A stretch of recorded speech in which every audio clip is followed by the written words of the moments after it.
Chers collègues, chers amis du Collège Belgique, mesdames, messieurs, c'est un grand plaisir pour moi, comme secrétaire perpétuel de l'Académie royale de médecine de Belgique, de vous présenter, si c'est nécessaire de la présenter, Isabelle Salmon. La professeure Isabelle Salmon est professeure d'anatomie pathologique. Elle a toujours été d'une efficacité et d'une créativité extraordinaire, et elle continue à l'être d'ailleurs aujourd'hui. Elle a été présidente de l'Académie royale de médecine de Belgique, et aujourd'hui, elle est particulièrement animée par tout ce qui touche, on le comprend, à l'intelligence artificielle, parce que dans son métier d'anatomopathologiste, l'intelligence artificielle a fait des progrès absolument fabuleux, a fait faire des progrès fabuleux, notamment bien sûr dans des diagnostics, parce que souvent, cette intelligence artificielle, parce qu'elle manipule un nombre de données absolument formidable, énorme, parfois des millions de données, permet de faire mieux que ce que le médecin lui-même peut faire dans les diagnostics. Ça n'empêche que l'intelligence artificielle reste aujourd'hui essentiellement un outil au service des hommes, mais un outil fabuleux et qui aussi nous étonne tous les jours. J'étais hier au conseil d'administration du FNRS et Véronique Alloin, qui en est la secrétaire générale, me disait que c'était incroyable, mais qu'on avait 50% de plus de candidatures au FNRS cette année, et c'est ce qu'on voit à peu près partout dans le monde. L'intelligence artificielle permet à toute une série de personnes d'entrer des candidatures de plus en plus efficaces et de plus en plus remarquables, et donc il faut en faire le tri. Ça ne veut pas dire que parce que vous entrez une candidature par l'intelligence artificielle, vous n'êtes au départ moins bon qu'un autre, c'est peut-être parce que vous utilisez très bien aussi les outils qu'elle offre. Et donc, je pense que c'est très important d'analyser aujourd'hui cet outil qui change nos vies tous les jours et qui va les changer de plus en plus, qui va progresser, qui n'arrête pas de progresser. Et donc, je pense que c'est tout à fait remarquable d'avoir utilisé aussi ce titre passionnant qui est Intelligence artificielle et diagnostic médical, mythe ou réalité, de remettre d'une certaine manière les pendules à l'heure, mais aussi de vous indiquer combien on va permettre, grâce à l'intelligence artificielle, d'avancer davantage encore en médecine, comme on le fait aujourd'hui d'une manière spectaculaire. On change de siècle tous les 5 ans dans les traitements des patients, et on voit combien certaines personnes, grâce à l'immunologie notamment, alors qu'il y a encore 3-4 ans, dans certains cancers, on avait une mortalité considérable. Et bien aujourd'hui, dans certains de ces cancers, même quand on a des métastases dans le corps, eh bien, grâce notamment à l'immunologie, on va transgresser ces problèmes médicaux. Et donc, je vais céder la parole à mon amie Isabelle, en étant très heureux qu'elle vienne tenir la tribune du Collège Belgique aujourd'hui.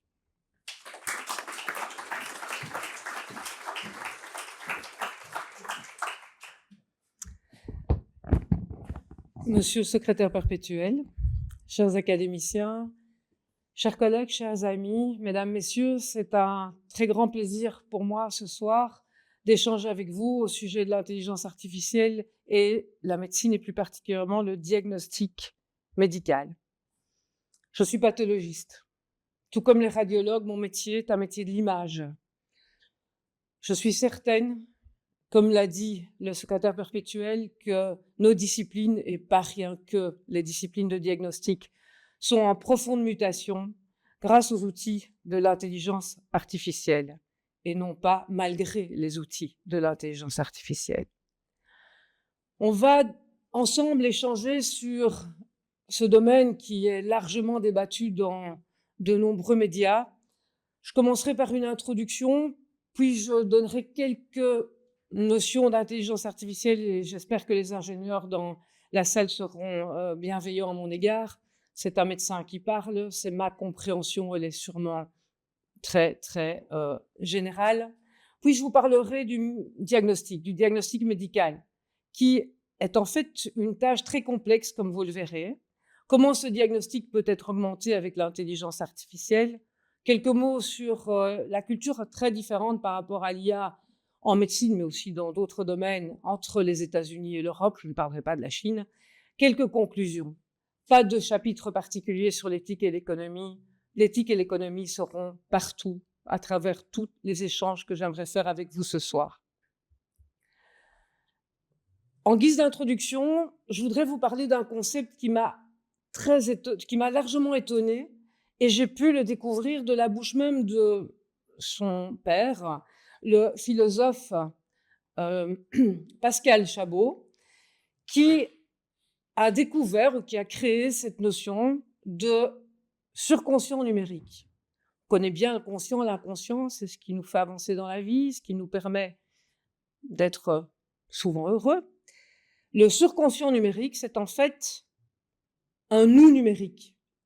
C'est un réseau dynamique d'informations connecté à nos consciences via les écrans, gestes que nous réalisons des dizaines de fois au cours de la journée, allumer un écran, l'ordinateur, le smartphone, etc., etc. Bien entendu, ce surconscient numérique est très intéressant. C'est une quantité d'informations incroyable, encore pour le moment le plus souvent vrai, qui est accessible de manière très rapide et qui permet l'enrichissement personnel. Mais il ne faut pas négliger que ce surconscient numérique nous entraîne quand même vers une perte de notre attention, mais également vers une diminution d'intérêt pour nos sensations et aussi des difficultés de construction du sens. De manière beaucoup plus simple, j'ai demandé à Pascal Chabot de m'expliquer ce qu'il voulait dire. Il m'a donné un exemple que j'ai très bien compris. Tu as une discussion avec un ami, tu es au restaurant, tu quittes le restaurant, c'était une discussion vraiment très, très intense, tu as de l'émotion, il t'a fait réfléchir. Avant, tu marchais, tu prenais la voiture et ton conscient, ton subconscient digérait tout ce que tu avais échangé. Tes émotions, aussi les idées intéressantes qu'il avait échangées, les idées contraires. Maintenant, la première chose que tu fais, tu prends ton téléphone, tu regardes. Est-ce que j'ai un email? Est-ce que j'ai un SMS? Et voilà, je suis coupée de mes sensations. Je ne peux pas intégrer clairement et parfaitement ce cadeau de la vie qu'est cette conversation avec cet ami. Et il est intéressant de savoir que c'est ce qui est en train de nous arriver à tous et à toutes. Comment comprendre l'importance de ce surconscient numérique par rapport à la médecine? Je me suis posé la question. Eh bien, je pense que nous allons passer petit à petit du paternalisme médical que j'ai bien connu dans mes jeunes années de formation dans les hôpitaux au paternalisme numérique. Les patients, avant même d'arriver dans votre cabinet, ont déjà introduit sur Internet toutes les informations qui les concernent. Et ils viennent avec un diagnostic différentiel et, de manière plus ou moins facile, vous demandent de les aider. Outre l'aspect quand même complexe de devoir dialoguer à ce niveau avec les patients, je pense qu'il y a un problème très important de surresponsabilisation du patient. Quand vous êtes malade, vous êtes dans un état de précarité. Même si vous avez des compétences énormes en matière de synthèse, en matière de logique, une intelligence hors du commun, vous êtes en précarité, vous êtes malade. Et donc, la surresponsabilisation du malade par rapport à son diagnostic, son choix thérapeutique, c'est ce qui se passe actuellement. C'est quelque chose de compliqué, il faut y penser. Donc, ce surconscient numérique va nous occuper pendant les années qui viennent et peut être toxique pour nos patients.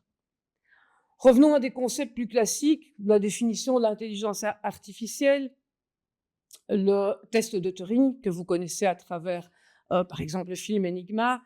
C'est très, très historique. Hein. C'est simplement dialoguer. C'est un test d'intelligence artificielle uniquement limité au langage. Vous dialoguez avec une machine et vous n'arrivez pas à faire la différence entre un humain et une machine. C'est déjà le cas. ChatGPT. Est-ce que ChatGPT est votre ami? Non, il n'y a pas de réciprocité. Mais il est quand même très, très doué pour dialoguer avec vous et savoir quels sont vos centres d'intérêt et répondre de manière positive aux questions que vous lui posez. Une définition beaucoup plus scientifique et peut-être qui nous apporte... J'ai un problème avec le petit point, avec le pointeur. Le pointeur ne bouge plus. Une définition qui est une définition très proche du mimétisme de l'humain. C'est bon, l'intelligence artificielle pour Minsky, qui travaille au MIT, c'est la construction de programmes informatiques qui s'adonnent à des tâches qui sont pour l'instant accomplies de manière plus satisfaisante par les humains. C'est des tâches, donc, des processus mentaux de haut niveau, un apprentissage perceptuel, organiser la mémoire, le raisonnement critique. On verra que c'est très proche des réseaux neuronaux. Quand je lis ces définitions, ça me rappelle la définition du connectome. C'est quoi le connectome? Eh bien, c'est la carte complète des connexions neuronales du cerveau, donc la manière dont chaque neurone communique avec les autres neurones. Et il faut savoir que ce connectome est vraiment très, très important. Il est à la base même de la plasticité cérébrale, qui permet, par exemple, après un AVC, de récupérer des fonctions. Nous avons, pour les plus optimistes des chercheurs, 100 milliards de neurones. Chaque neurone est capable de faire entre 5 000 et 60 000 connexions, des hypothèses qui ont été plus ou moins validées. Ça veut dire que nous avons dans nos cerveaux 100 billions de connexions. Notre connectome, c'est 100 billions de connexions. On verra les réseaux neuronaux après, en intelligence artificielle, leur métrique qui est largement inférieure, bien entendu, à ce que je vous explique. Ne croyez pas qu'on ait encore tout compris. Il n'y a que quelques millimètres carrés du cerveau qui sont analysés en termes de connectome, quelques millimètres cubes, pardon, en termes de connectome. Et donc, il y a encore beaucoup de choses à découvrir. Et c'est assez intéressant comme domaine de la neuroscience. Un article paru dans Nature il y a un mois, des données open source qui ont déjà été visitées par de très nombreux chercheurs qui développent des outils d'IA. Il s'agit, vous voyez, d'un cerveau de souris, pour ceux qui connaissent l'anatomie du cerveau de la souris. Et donc, c'est une étude incroyable, c'est une première mondiale. 22 laboratoires ont travaillé sur 139 souris, 279 régions, donc ce n'est pas encore tout le cerveau de la souris, et ont analysé 600 000 neurones lors de tâches complexes. Alors, pour la souris, une tâche complexe, c'est éviter une punition, c'est tourner dans un petit jouet, ou au contraire se déplacer pour manger. Et donc, ce qui est très, très étonnant, c'est qu'ils ont réussi à faire le mapping électrophysiologique de ces zones du cerveau pour 600 000 neurones. C'est un travail colossal avec des sondes hyper sensibles. Et c'est pour la première fois qu'on arrive à réellement avoir une vision, une cartographie des neurones qui sont activés lors de tâches complexes, comme par exemple la décision de motricité.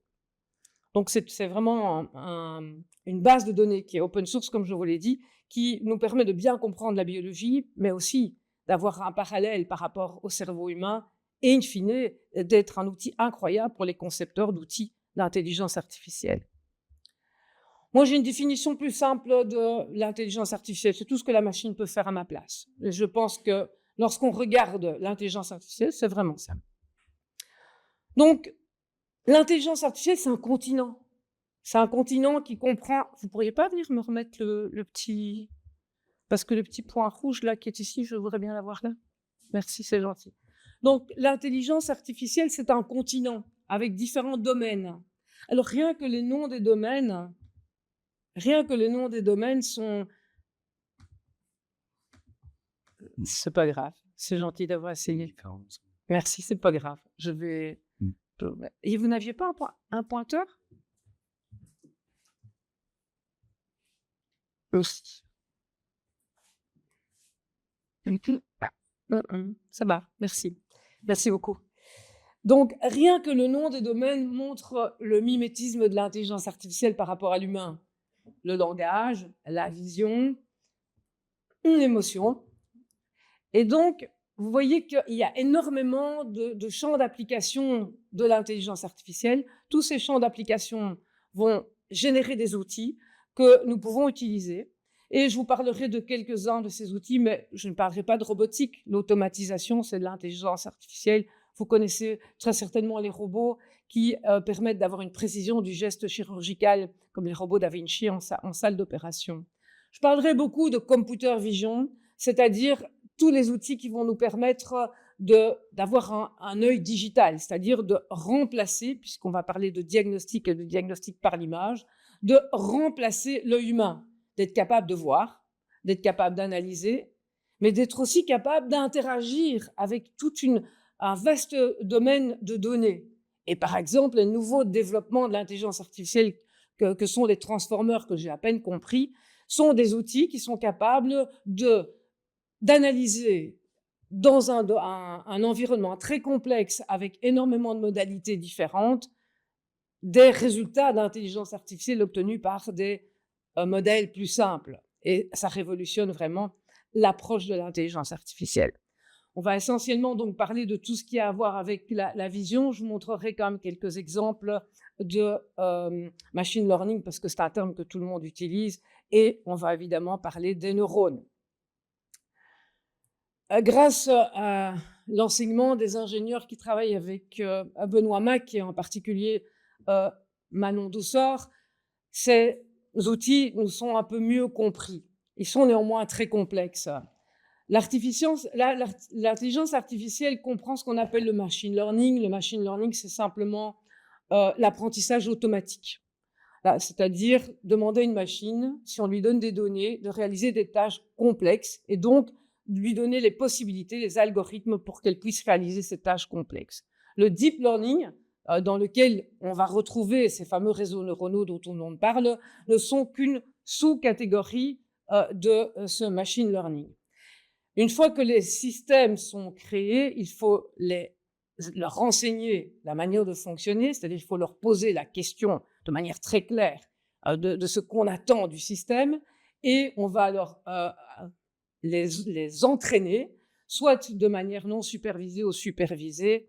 Et tous ces éléments ont un intérêt évidemment majeur pour la performance. Et j'insisterai sur la performance de ces outils IA parce que ce n'est pas aussi simple que ce que l'on croit d'évaluer une performance d'un outil IA. Donc le machine learning peut fonctionner, c'est les premières études que vous connaissez peut-être. On demandait à des systèmes de différencier des chiens et des chats. On lui donnait des images de chiens, on lui donnait des images de chats, et à la fin, à la sortie, il fallait savoir si c'était un chien ou un chat avec une nouvelle image qu'il devait traiter.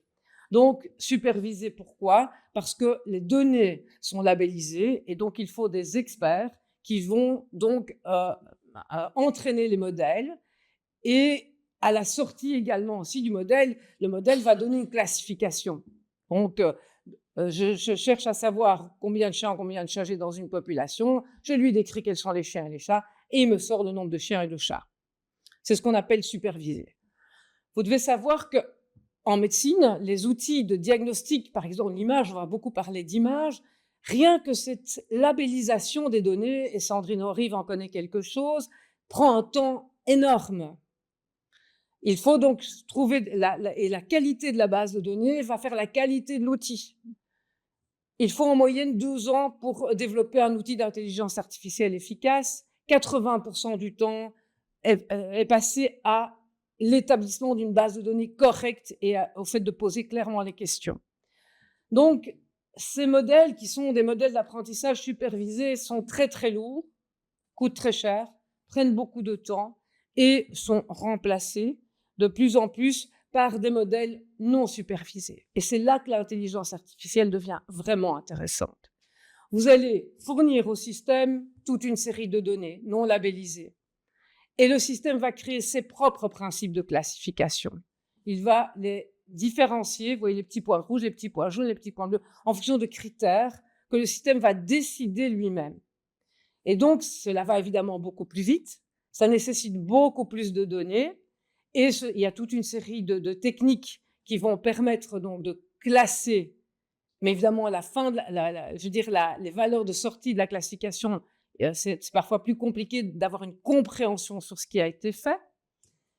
Et dans l'image, le problème de l'image, puisqu'on va parler de diagnostic médical, de radiologie, d'anatomie pathologique, les variables qui sont analysées sont multiples et sont impossibles à être envisagées telles quelles. Et donc, le système va intégrer des méthodes de réduction, donc de compression. Et si vous voyez un exemple, vous passez Donc, vous devez séparer les points rouges, par exemple, des points oranges. Vous passez d'un modèle 3D à un modèle 2D, c'est plus facile de tracer une droite pour les séparer. Et donc, il y a toute une série d'outils de ce type-là qui sont donc intégrés dans ces systèmes.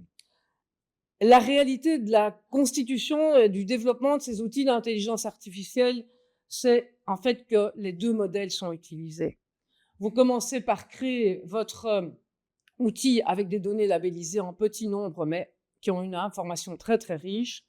Et puis, quand le modèle tourne, vous allez donner une grande quantité de données non supervisées et le système va alors s'entraîner. Une fois qu'il est entraîné, Évacuation. une fois évacuation des lieux, oui. Une fois que le système est entraîné, on ne s'arrête pas là, bien entendu. Il faudra le tester et le valider avec des tests de validation. Et puis, il faudra aussi évaluer ses performances, j'y reviendrai. Alors, ces fameux réseaux neuronaux, qu'en est-il? Je suis plus confortable de vous parler du neurone, bien entendu.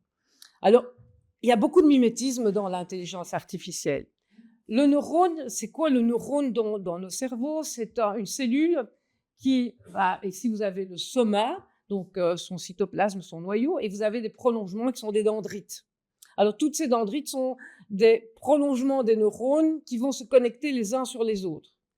Et puis, vous avez l'axone qui va transmettre l'influx. Vous savez que la communication du neurone, c'est un influx nerveux, on fait des électroencéphalogrammes, mais c'est aussi une connexion chimique, c'est un peu plus complexe, mais c'est surtout un influx nerveux. Et un neurone est activé ou pas activé. Les dendrites vont concentrer les influx nerveux, vont déjà modifier l'information, et puis tout au long du neurone, l'influx nerveux qui provient des différents neurones va être modifié également, pour arriver aux terminaisons axonales, ou qui vont se projeter soit sur un muscle, soit sur un autre neurone, soit sur une glande, et pour partir donc d'un influx et obtenir une réponse. Par exemple, vous allez plier la jambe, une contraction musculaire. Le réseau neuronal, et ici c'est un neurone, et c'est un peu compliqué à expliquer parce qu'il faut l'envisager dans son biotope qui est plusieurs neurones. Le réseau neuronal va fonctionner avec des données d'arrivée, donc toute une série de données que vous allez fournir au système. Ces données vont être traitées de manière, au niveau d'un neurone, vont être sommées, par exemple ici, avec un certain poids. Dès que le poids sera suffisant, l'influx va passer. Elles vont être modifiées et elles vont, in fine, donner une valeur d'output. C'est vraiment un mimétisme total. Plus facile à comprendre quand on met tous les neurones ensemble. Et vous avez ici un exemple de deep learning. Alors pourquoi deep? Parce qu'il y a énormément de couches. Et il y a des couches où on ne sait même plus très bien ce que font les neurones.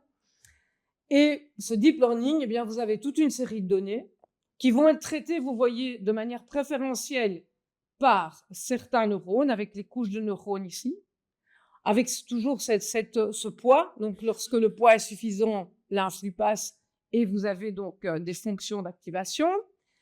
Et dans chacune de ces couches se passe toute une série de choses. Alors, les ingénieurs m'ont dit au début, on comprend ce qui se passe. On comprend, par exemple, les premières couches, par exemple, pour cette tumeur cérébrale, serait de mettre des filtres et de voir si la tumeur est bien délimitée ou pas.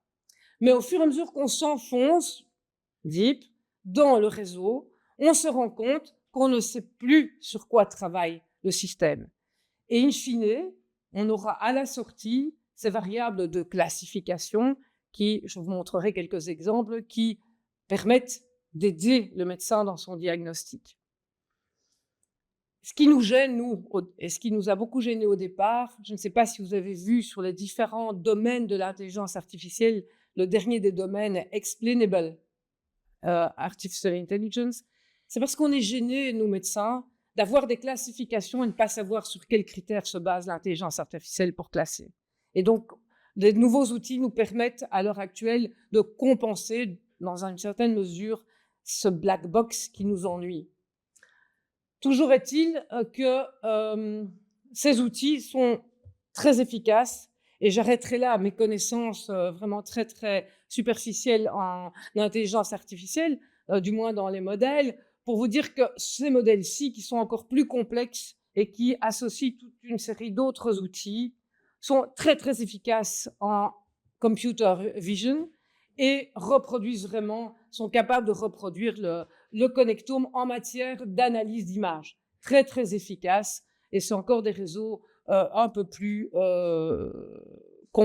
complexifiés. S'il y a des questions, je pense que Benoît Mac répondra beaucoup mieux que moi à la différence entre le CNN et les réseaux neuronaux profonds. Quelques mots maintenant, sortons de l'intelligence artificielle théorique. Tout le monde se dit, le monde est en train de changer, l'intelligence artificielle est en train de changer notre monde. Moi, j'aime bien avoir des signes objectifs. C'est vrai, on le sent bien. Mais objectivement, qu'est-ce qui se passe réellement? Les chercheurs, dans le domaine qui est le mien, hein, le cancer, et lorsqu'on met comme mot-clé cancer et intelligence artificielle, les publications scientifiques, vous voyez, augmentent exponentiellement avec une inflexion ici en 2016-2017. Les financiers, dans les revues financières, les économistes s'intéressent beaucoup aussi à l'impact de l'intelligence artificielle au niveau de tous les aspects économiques. Et on trouve ici vraiment une inflation très importante. Donc, en 2015, c'est parti. Toutes les courbes vont se ressembler, vous allez voir. On a vraiment cette croissance exponentielle dans tous les métriques que l'on veut utiliser pour prouver que l'intelligence artificielle a une importance colossale dans notre société. Plus proche de la médecine, lorsque l'on voit ce que les États-Unis ont investi, et ceci est une évaluation de 2023 en billions de dollars, dans ce qui nous intéresse aujourd'hui, le diagnostic, on voit qu'en 2023, les investissements étaient majoritairement faits en imagerie médicale, dans les outils d'IA qui nous permettaient d'avoir des outils d'aide à la décision. Je vais vous en illustrer un qui est extraordinaire. Dans le métier qui est le mien, l'anatomie pathologique, dans les chatbots diagnostiques et aussi les dispositifs de contrôle de paramètres médicaux à distance, comme par exemple le rythme cardiaque, les montres qui sont connectées. Et ceci est aussi un élément assez intéressant. La politique américaine est très différente de la politique européenne, j'y reviendrai à la fin de l'exposé. Pour qu'un outil puisse être utilisé au niveau médical, il doit être FDA approved. Si l'on voit qu'en 2013, seuls 3 outils avaient été approuvés, 10 ans plus tard, 223 outils sont approuvés. Je vais me permettre de faire une parenthèse. Quand on regarde quels outils sont approuvés et qu'on a une analyse critique, sur les 13 outils que j'ai vérifiés, il y en a un seul qui est basé sur une étude scientifique, vraiment de poids. Et donc les Américains, et je fais déjà une parenthèse par rapport à ce que je dirai à la fin de l'exposé, les Américains ont une autre politique que l'Europe. Ils préfèrent avoir des études prospectives, mettre sur le marché des outils qui ne sont pas nécessairement validés et voir à l'utilisation si ces outils vont être efficaces. L'Europe fait tout à fait l'inverse. Intéressant aussi, Stanford a publié début de l'année un rapport sur l'acceptance et l'adhésion à ces outils. C'est un sondage Ipsos qui a été fait et qui a un intérêt parce qu'il a été fait en 2022, 2023 et 2024 sur les utilisateurs, les médecins qui utilisent des outils d'intelligence artificielle. La métrique est le rapport bénéfice-risque. Au plus vous êtes selon des pourcentages élevés, au plus vous avez une adhésion, au plus le bénéfice ressenti par le médecin est important. Sans aucune surprise, la Chine se situe à 80% de bénéfice-risque. L'Europe est en général dans les 40%. Vous cherchez la Belgique, elle est là. Ce qui est un peu décevant, c'est que la majorité des pays voient une augmentation de l'adhésion pour les outils d'IA en médecine. Vous voyez, quasi tous les pays. Chez nous, malheureusement, il n'y a pas cette tendance. Autre élément intéressant du rapport qui me permet de faire le lien vers un point très important qui est la performance de l'outil. Est-ce que ces outils sont-ils performants? Vont-ils remplacer le médecin? Seront-ils meilleurs que le médecin? Dans ce rapport donc, de Stanford, depuis 2012, ils ont des outils de benchmark. Ils analysent l'efficacité des outils d'IA avec des paramètres qui sont les leurs et qui peuvent être discutables. Mais moi, ce qui m'a interpellée en regardant ce graphique, c'est que quel que soit l'outil, les outils les plus anciens de classification d'images dont je vous ai déjà parlé, de machine learning, ou les outils les plus récents, beaucoup plus complexes, où on mélange le langage, la vision, comme vous voyez ici, tous ces outils s'améliorent avec le temps. Tous. Vous voyez les courbes, et avec des courbes de plus en plus qui sont quasi des droites. Ici, vous avez l'human baseline, et vous voyez qu'il s'arrête quand même un tout petit peu au-dessus de l'humain. Très vite, la performance. Donc, on a ces benchmarks qui nous montrent les performances, et on a l'impression que ces outils sont très performants. Pour analyser la performance d'un outil d'intelligence artificielle, c'est pas très facile, c'est complexe. Et on utilise souvent ces outils pour des classifications. On va parler de diagnostic et je vais réduire les choses à leur plus simple expression. J'ai une lésion, est-ce qu'elle est bénigne, est-ce qu'elle est maligne? Si l'outil prédit que la patiente ou le patient a bien un cancer et que la réalité de terrain démontre qu'il y a bien un cancer, eh bien l'outil est vraiment très efficace. C'est ce qu'on appelle les vrais positifs. Inversement, si l'outil dit qu'il n'y a pas de cancer et qu'il n'y a effectivement pas de cancer, l'outil est très efficace aussi. C'est des vrais négatifs. Aucun outil n'est comme cela. Aucun outil. À part certains êtres humains exceptionnels, certains médecins, mais aucun outil. La majorité des outils associent des erreurs de faux négatifs ou de faux positifs. Alors, les faux négatifs, on comprend. L'outil dit qu'il n'y a pas de cancer et il y en a un. Ça, vous avez compris que ce n'est pas une très bonne idée. Mais ce n'est pas une bonne idée non plus de dire qu'il y a un cancer alors qu'il n'y en a pas. Parce que vous allez faire subir à vos patients toute une procédure, je ne parle même pas du côté anxiogène, toute une procédure qui peut avoir des effets secondaires et vous pouvez, enfin, en termes de santé publique, ce n'est pas une très bonne idée non plus. Donc, les faux négatifs, il ne faut pas sous-estimer que ces faux négatifs, c'est important aussi. Les outils d'intelligence artificielle, donc, il y a encore une notion qui est intéressante, c'est le seuil. Lorsque vous faites une prise de sang et que vous dosez votre glycémie à jeun, le taux de glycémie à jeun peut être élevé et votre médecin va dire « vous êtes pré-diabète, il y a un diabète qui est en train de se préparer ». Il y a un seuil.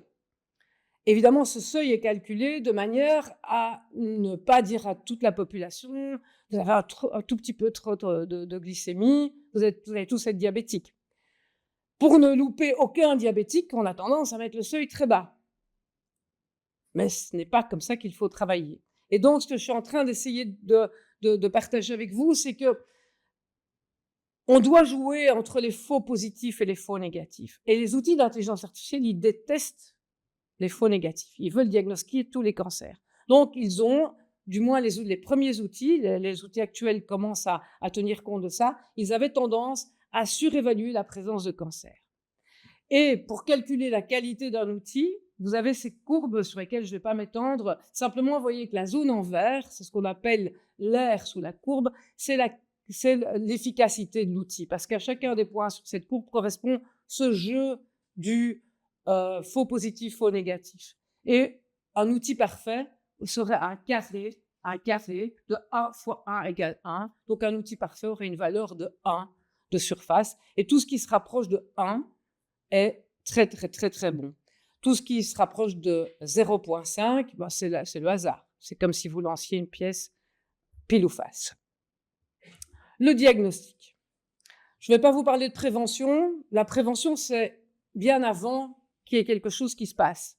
Mais il y a des outils d'intelligence artificielle qui déjà sont présents et qui peuvent calculer les risques de maladies chez les patients, très développés aux États-Unis.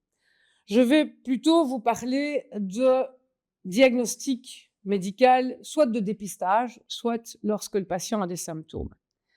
Alors, le diagnostic médical, c'est mettre un nom sur une pathologie, de manière à pouvoir définir son évolution et de manière à pouvoir choisir le traitement le plus adéquat pour le patient.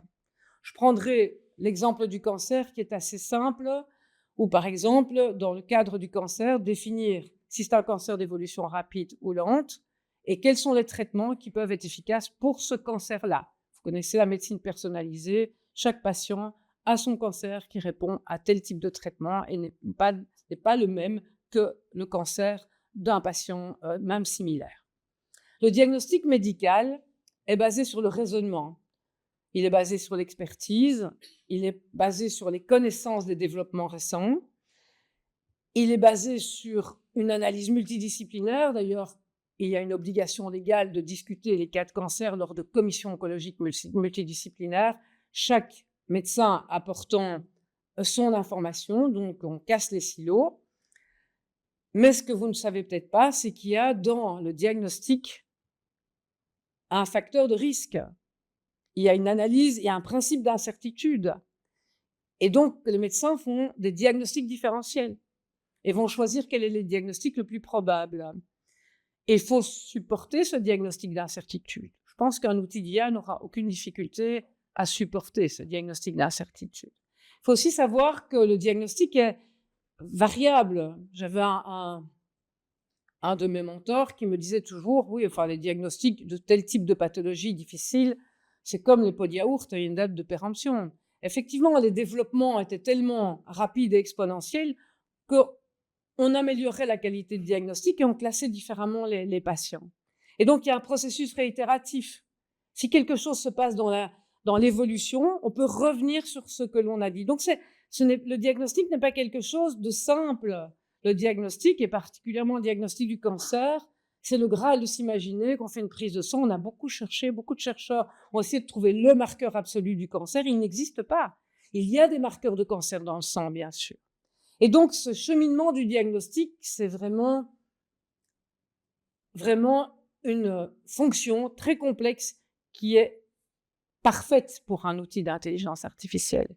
Pourquoi? Parce qu'elle va nécessiter énormément de choses et comme l'a dit Georges Casimir, il y a énormément de variables qu'on va devoir mettre en place et c'est typiquement ce que les outils d'intelligence artificielle font le mieux.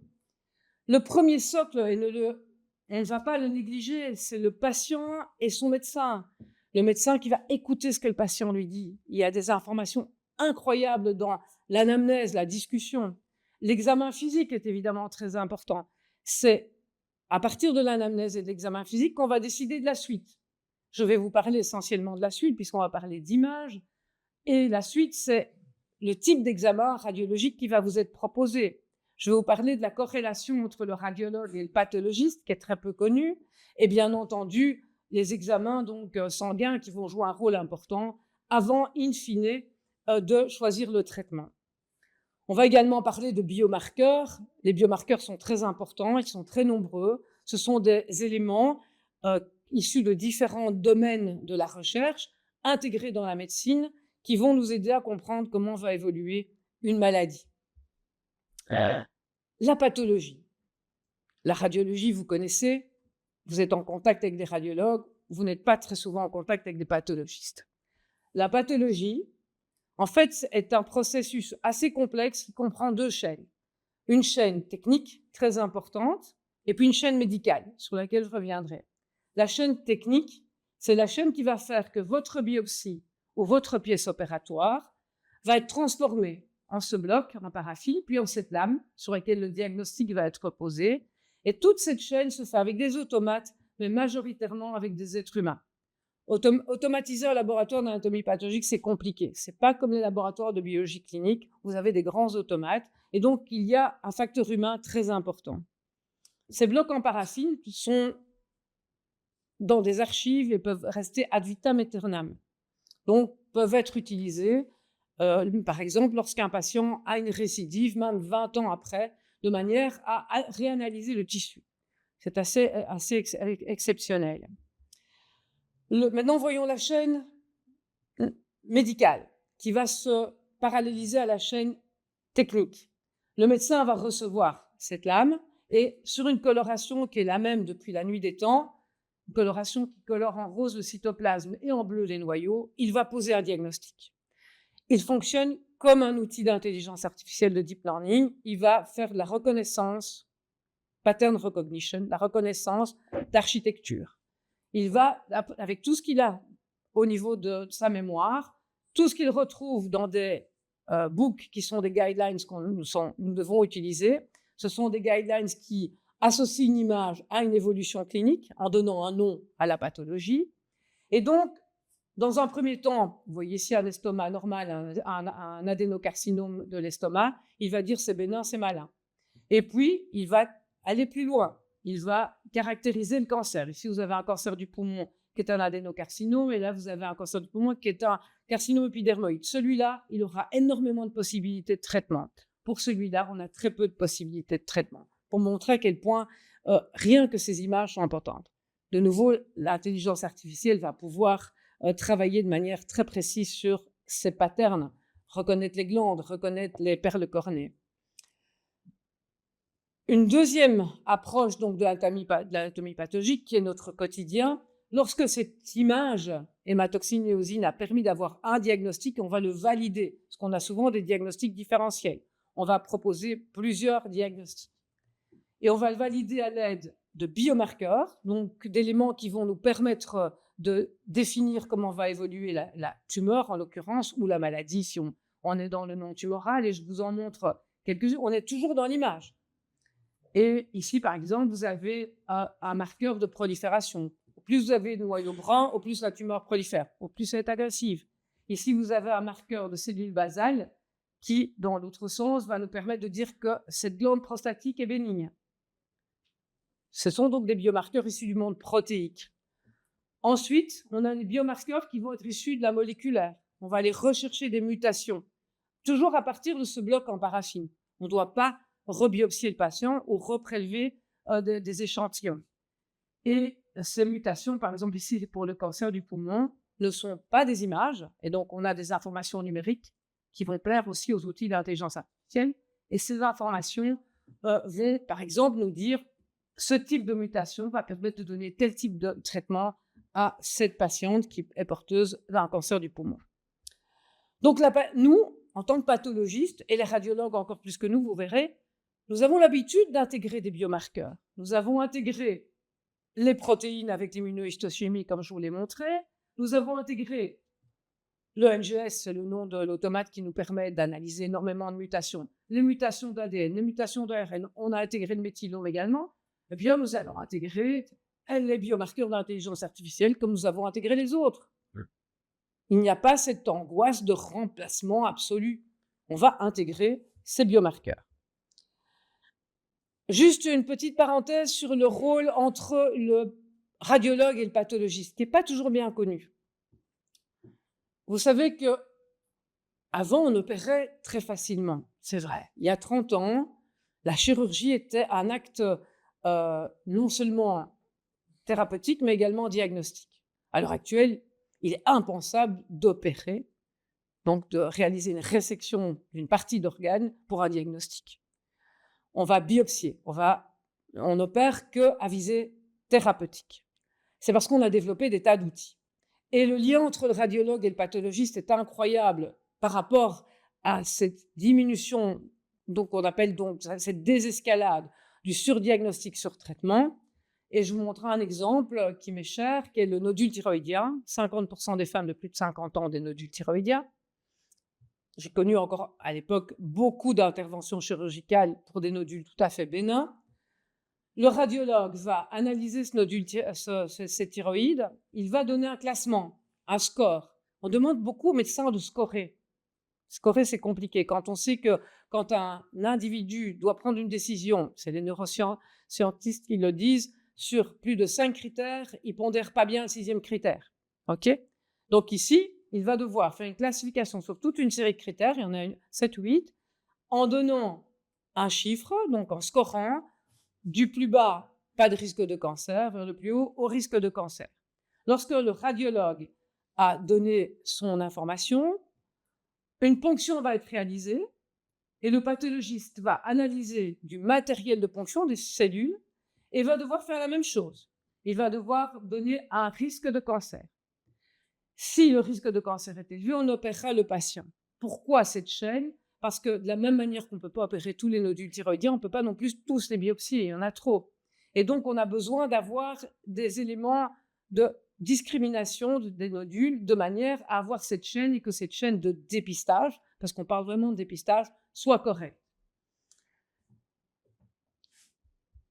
Donc, ce que je vais vous montrer comme outil pour les radiologues, vous allez comprendre facilement que ce sont les mêmes outils pour les pathologistes. Simplement, ils vont s'appliquer à des échantillons différents, d'une part à l'organe complet et d'autre part au tissu ou à la cellule pour le pathologiste. Alors, que peut-on attendre de l'intelligence artificielle de manière globale? On peut s'attendre, et c'est tous les outils qui existent déjà, qu'on soit radiologue ou pathologiste, on peut s'attendre à avoir des outils qui vont permettre de détecter automatiquement des lésions. On peut s'attendre à avoir des outils qui vont caractériser ces lésions, mais surtout mesurer. On peut s'attendre aussi à des outils qui vont classer les lésions, Benamala. On peut s'attendre, et on les a déjà, à des outils qui vont, et les radiologues me disaient, au dernier congrès à Paris, ils me disaient, nous, on utilise les outils d'intelligence artificielle, ils sont dans nos systèmes. Siemens et Philips les ont introduits, on n'est même pas au courant. Pour nous, c'est transparent. On ne sait même pas qu'il y a des outils d'intelligence artificielle. Pour remodifier les images, pour faire de la construction 3D, un petit peu comme les deep learning, au départ, modifient les variables parce qu'il y en a trop, eh bien, c'est exactement la même chose. Et l'œil humain s'en accommode très facilement, visualiser toute une série de lésions, et aussi pour quantifier des marqueurs, des biomarqueurs. Je ne parlerai pas des autres outils, ils sont moins liés à l'image, mais je préfère vous parler en premier lieu d'un outil incroyable, qui est un outil pas du tout basé sur des données d'image, mais des données de conversation. Un article qui est paru donc dans Nature, je crois qu'il y a quelques semaines. Et donc, c'est un outil qui a été développé par Google, Articulate Medical Intelligence Explorer, et qui démontre combien l'anamnèse est importante et combien le langage est important. Pour faire un diagnostic, on passe par une étape de diagnostic différentiel, comme une enquête policière. Et on va classer les diagnostics depuis le prioritaire, celui qui est le plus probable, jusqu'à celui qui est le moins probable. Et donc, je vous ai dit qu'il y a un processus vraiment de raisonnement itératif où on va intégrer toute une série de données. Et ce modèle d'intelligence artificielle très complexe, avec énormément d'outils intégrés, une capacité de vérifier lui-même s'il fait des erreurs, avec une évaluation, une self-evaluation, capacité d'analyser différents types de données, donc systémique, pas rien que de l'image, pas rien que du langage. Et donc, cet outil est basé sur des enregistrements de conversations entre des médecins et leurs patients. Il a été entraîné, cet outil, sur les case reports du New England Journal of Medicine. Pour les médecins dans la salle, ce sont des cas complexes qui sont très très bien documentés, pour lesquels le grand truth, donc la vérité finale, est connue et non discutable, puisque un panel d'experts l'a validé. Et donc, les différentes conversations entre les experts qui ont permis d'aboutir au diagnostic final et toutes les données correspondantes à ces case reports, il y avait des maladies de différents types, il y avait des cancers, mais il y avait aussi des maladies neurologiques, c'était très très varié. Et pour vous dire, c'est des milliers de conversations qui ont servi à entraîner le modèle. Et après, donc, ce modèle a donc été entraîné.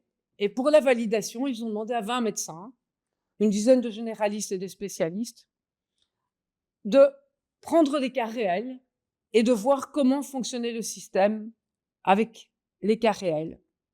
Et ce qui est interpellant, je vous montre un des résultats, il y a énormément de résultats, je trouve que l'analyse du diagnostic différentiel est très très bien faite. Bien, vous avez les cliniciens donc, qui sont seuls, non assistés. Vous avez les cliniciens qui sont assistés avec l'outil. Vous avez l'outil tout seul. Ici, les cliniciens assistés avec l'outil, excusez-moi.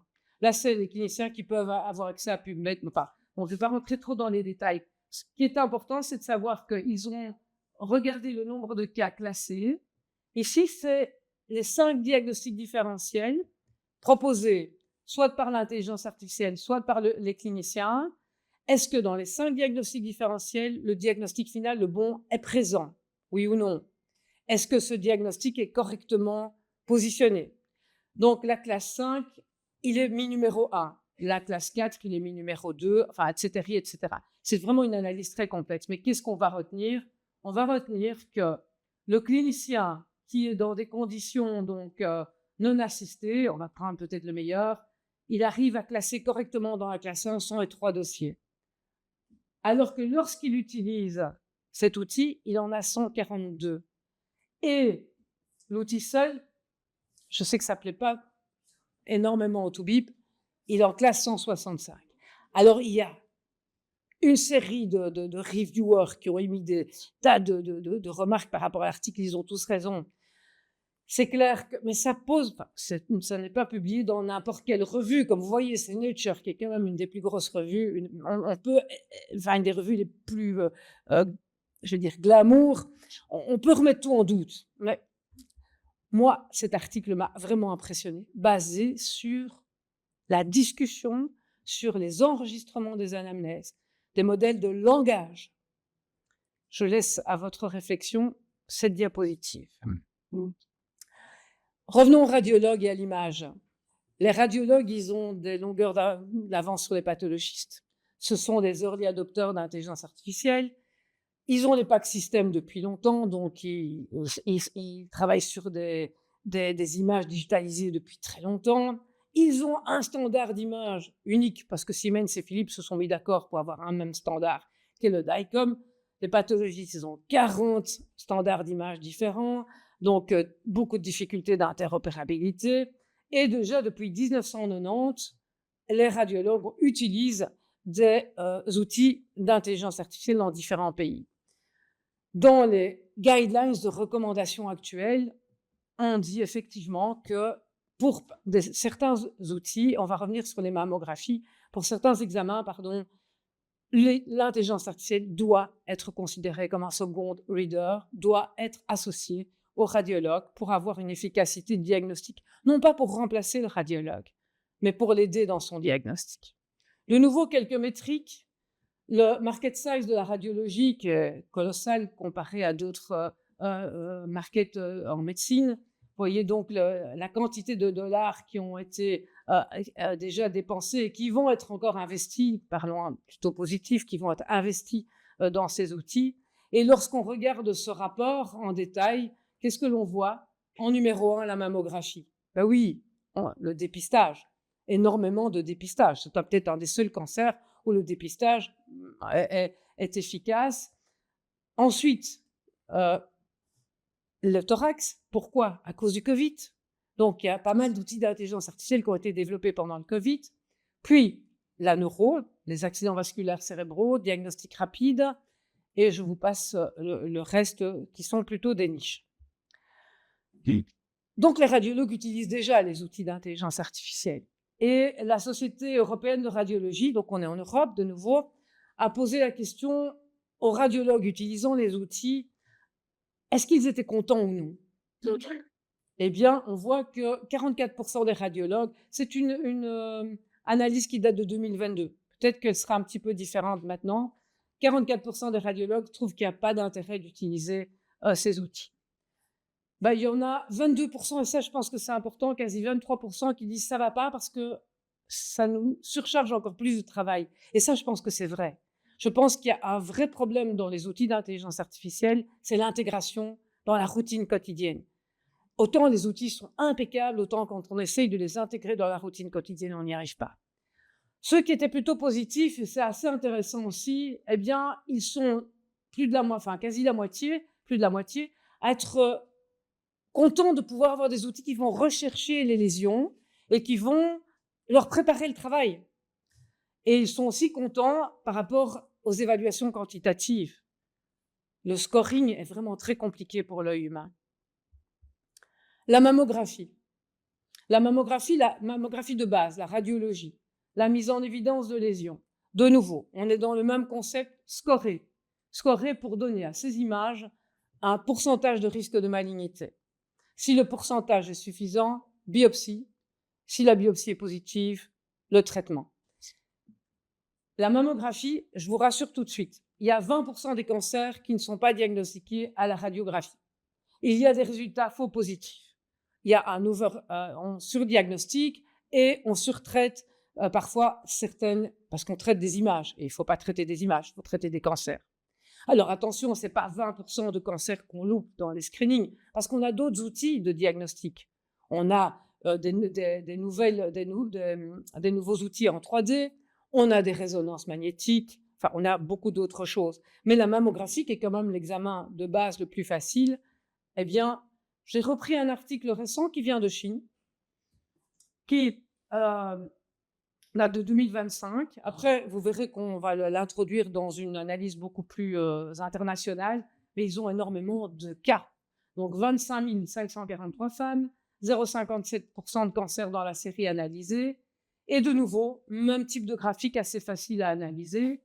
Ah, cette fois-ci, l'intelligence artificielle toute seule pour diagnostiquer le cancer est moins bonne que l'expert avec l'IA.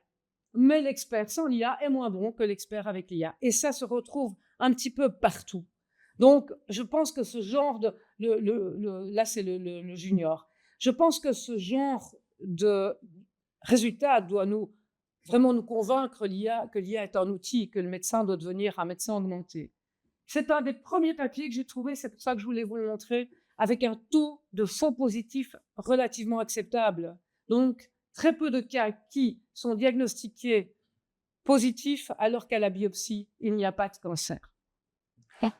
Pour remettre cette étude dans un contexte beaucoup plus global, et ça me permet de faire une remarque sur les études justement qui analysent la performance des outils d'intelligence artificielle, ces études sont très hétérogènes. Et quand on veut réellement étudier la qualité des outils, on se rend compte qu'il y a beaucoup de données manquantes dans les études. Il n'y a pas encore énormément de guidelines, il en existe, mais malheureusement, les scientifiques ne les suivent pas nécessairement.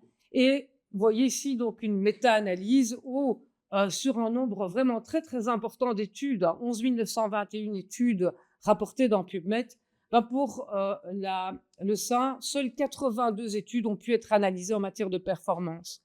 Et si on regarde la mammographie telle que l'on vous l'a montré maintenant, et là je reviens sur la courbe que je vous ai brièvement expliquée, on voit que la mammographie, lorsqu'elle est simplement diagnostiquée par un outil d'intelligence artificielle sans contrôle humain, hein, eh bien, on voit qu'on est à 0,87 niveau de courbe, enfin pas niveau, on est à 0,87 alors que 1 c'est vraiment un outil parfait. Et vous voyez bien que les résonances magnétiques 0,86, 0,9, donc ces outils sont perfectibles, donc sont probablement très très utiles. Mais pour le moment, il faut garder un contrôle humain. Peut-être qu'un jour, ce contrôle humain, je ne vais pas dire qu'il sera plus nécessaire, mais il sera peut-être ridicule parce que la machine sera peut-être nettement meilleure que l'humain, à savoir. Encore une étude que je veux partager avec vous sur le sein, le dépistage du cancer du sein. 55 000 femmes, le Karolinska Institute, les outils d'intelligence artificielle sont très fortement développés dans les pays nordiques et très largement utilisés. 80% des hôpitaux les utilisent. Et donc, c'est une étude qui, de nouveau, compare le diagnostic avec et sans intelligence artificielle. 4% de cancers en plus diagnostiqués si on utilise un outil d'intelligence artificielle. Mais surtout, un taux de faux positifs qui, cette fois-ci, est diminué de moitié.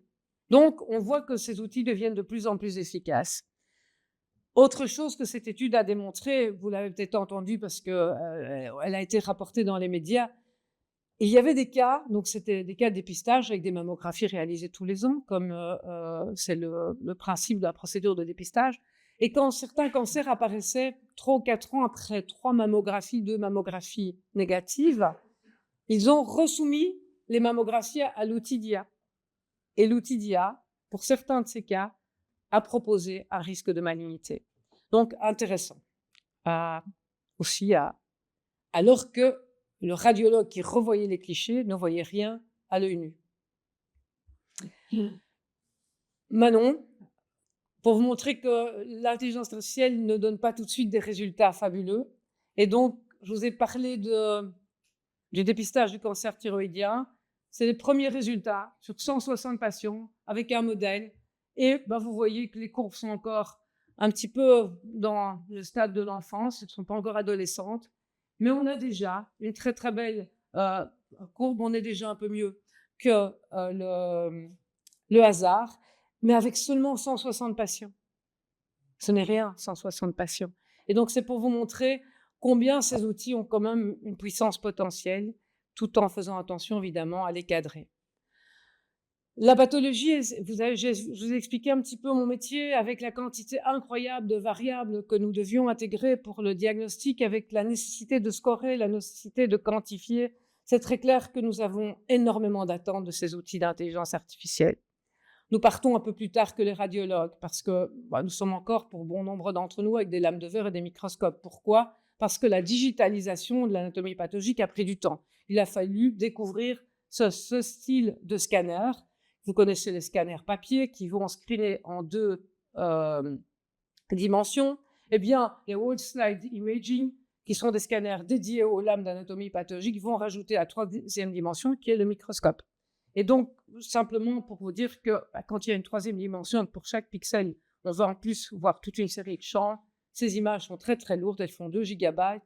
C'est énorme par rapport aux images de radiologie. Et les informaticiens dans les hôpitaux ne nous aiment pas beaucoup parce qu'on occupe beaucoup d'espace dans leur système d'archivage. Grâce au fonds Yvonne Boel, nous avons pu depuis très longtemps, depuis les années 2000, nous familiariser avec ces images digitalisées, avec des systèmes vraiment préhistoriques, qui sont donc des systèmes de capture d'images avec toute une série de caméras. On a tout essayé, mais on a pu, dès 2014, avec l'arrivée de ces scanners de l'âme, développer une plateforme qu'on a appelée Segundos et qui nous a permis de faire du diagnostic à distance. Pour les cas compliqués, nous avons pu demander à des experts aux États-Unis, en Europe, partout, de regarder en même temps que nous des lames de cas difficiles et d'avoir un diagnostic ensemble. De manière incroyable, pendant le Covid, cette plateforme Segundos nous a permis de réaliser des études avec des universités de renom comme Harvard et la Mayo Clinic, pour ne citer que ces 2 universités, grâce au fait de partager à distance ces images de maladies émergentes et à poser des diagnostics sur les Covid persistants et sur du matériel également d'autopsie qu'on a pu réaliser et de comprendre peut-être un tout petit peu plus vite que les autres ce qui nous arrivait. Le futur, c'est nos jeunes pathologistes qui travaillent avec des cockpits qui également nous ont été gracieusement offerts par le fonds Yvonne Boel et qui vont nous permettre, comme vous le voyez ici sur des biopsies prostatiques, d'utiliser nos outils d'intelligence artificielle pour le diagnostic de nos patients.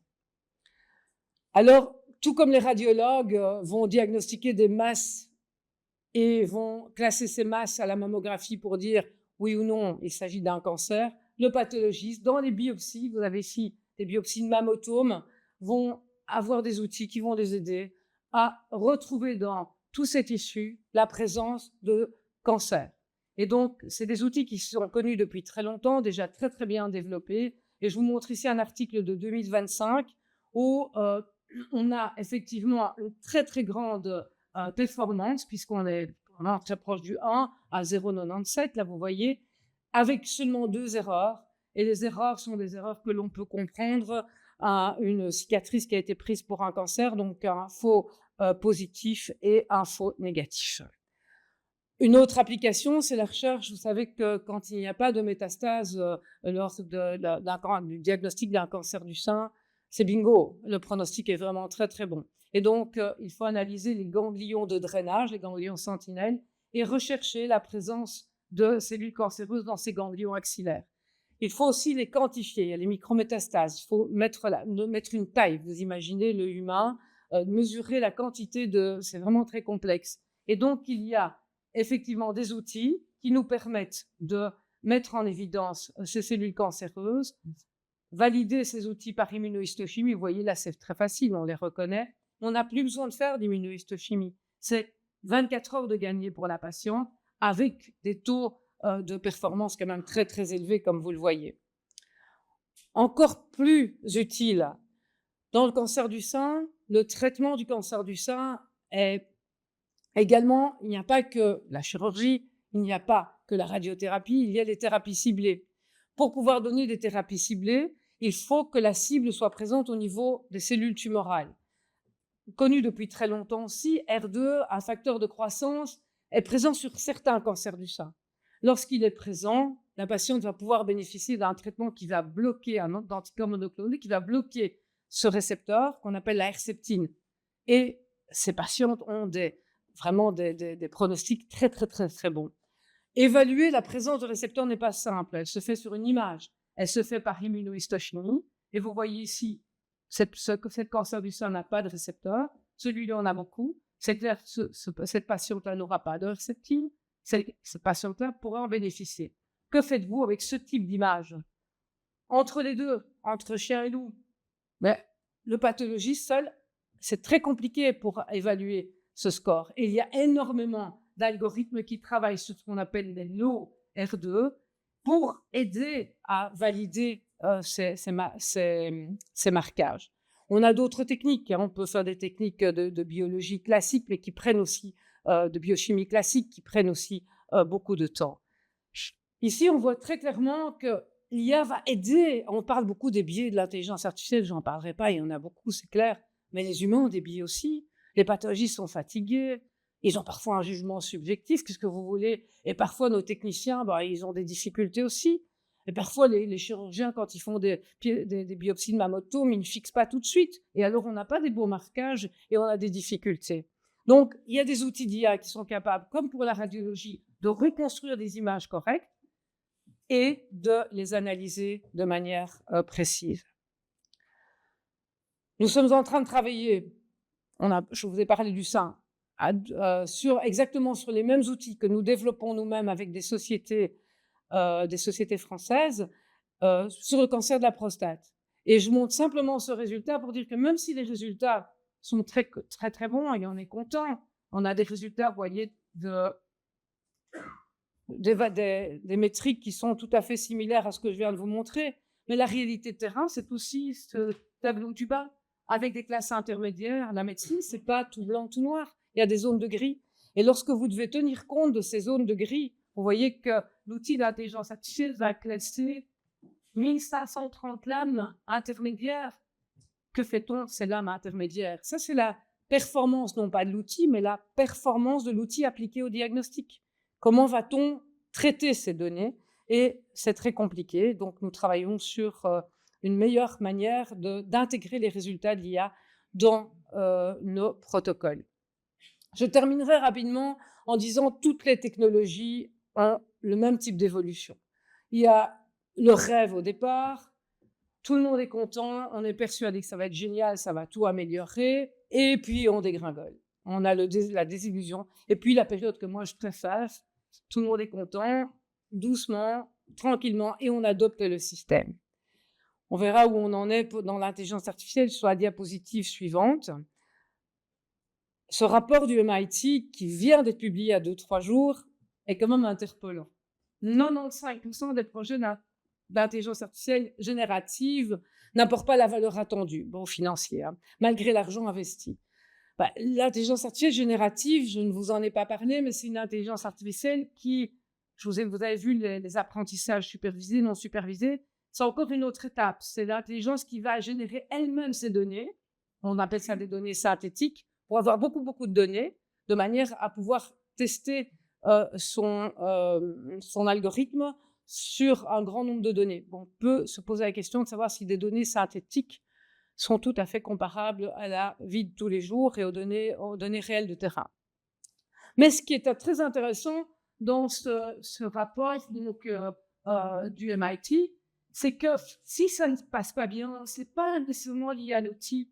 C'est parce que l'outil ne tient pas compte de la complexité des workflows. Alors, la complexité des workflows dans les hôpitaux, ça, je peux vous dire, c'est vraiment parfois kafkaïen. Et donc, c'est clair que la réussite, et ils ont quelques réussites, et dans le rapport ici, quelques réussites. La réussite, c'est quoi? C'est lorsque le métier s'associe aux développeurs et ce que Benoît Mac appelle les coalitions apprenantes, lorsque on apprend l'un de l'autre et lorsque, dès le départ du développement de l'outil, les utilisateurs sont intégrés dans la conception. Alors, quand même, ici, on est ici pour la vision par utilisateur, donc on est très très bon pour ce que je vous ai montré sur l'image, et vous avez ici la dégringolade dans les robots intelligents, l'intelligence générale. C'est intéressant. Bon, c'est tout un rapport, ça nécessiterait quasi une demi-heure d'explication, mais c'est vraiment très très intéressant. Et c'est la réalité de terrain. Je terminerai avec l'Europe et les États-Unis. Je vous ai dit, le FDA, c'est bien, mais ils approuvent des outils alors qu'il n'y a pas nécessairement de validation sous-jacente. L'Europe fait tout à fait l'opposé. L'Europe a décidé, non, nous, ça va être excellent, on va se baser sur la confiance, on va se baser sur le fait que nous sommes très très forts, et c'est vrai, très très bons pour la réglementation, faites très attention aux droits de l'homme, très attention au respect du serment d'Hippocrate aussi, hein, pour le médecin, au respect du secret professionnel. C'est un vaste domaine. Et c'est un cadre réglementaire qui va être mis en place pour les outils d'intelligence artificielle de la même manière que ces outils sont mis en place, enfin que ces cadres sont mis en place, par exemple, pour les dispositifs médicaux, hein, pour les prothèses mammaires, par exemple.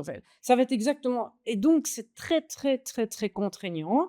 Alors, oui, c'est très bien, mais ça va quand même nous donner un frein par rapport au développement des outils d'IA dans nos pays. Et donc, les résultats, ils sont 57% des hôpitaux européens utilisent des outils d'IA, mais je vais d'emblée vous dire que la majorité, c'est l'automatisation des tâches administratives, c'est pas des outils médicaux. À part les Scandinaves, il y a vraiment très peu d'outils cliniques. Et les freins, c'est les freins que vous connaissez tous, le manque d'harmonisation au sein de l'Europe et une régulation vraiment qui devient d'une complexité déroutante.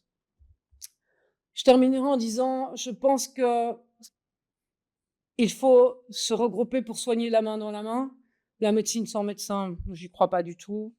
Le pathologiste avec son intelligence artificielle, comme le chirurgien, comme le radiologue, comme tous les médecins. Merci à l'équipe de Curpat de nous aider à soigner nos patients le mieux possible.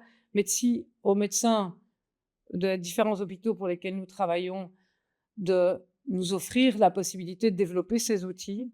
Merci aussi de créer la main dans la main, les coalitions apprenantes de Benoît. Merci à tous les ingénieurs qui ont accepté toute notre particularité de Toubib. Et merci de continuer à travailler tous ensemble à développer ces fabuleux outils qui vont modifier la prise en charge des patients de demain. Je vous remercie pour votre attention.